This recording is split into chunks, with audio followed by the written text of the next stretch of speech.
First thing I want to show you is the light down there. I always have a strong light, casting it as sharp of an angle as I can. And then if you can see, there's still a line right here. I don't know if you can bring the camera in and you can sort of see there's still a little divot on the tape line. So that's what we're going to get rid of. And what I like to do is I like to angle. I like to do 45s. I mean, I'll kind of do up and downs too, but just to get it on there. And then I'll finish it off with the 45s, because that will, it makes it easier not to over scrape. So, and if you can see, I'm doing like kind of a steep angle like that. If I did a steeper angle like that, it would take too much off. And if I did too flat of an angle, it would leave it on.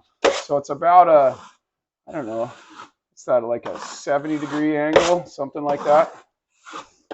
And then, and I'm just kind of lightly, and I just keep looking. And the key with the light is, the light really shows me what's happening. The light shows me all those angles. You know, I can't tell you how many times I teach people to use the lights, and everybody resists it. So don't resist it. Use the light and go 45s like this. Oh, we just hit a couple of boogers. So you see those right there?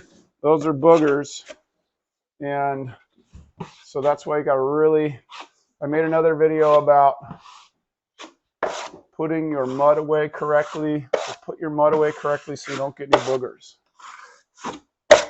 So that's pretty good for our second coat. Pretty close to final now. And I hope that's helpful.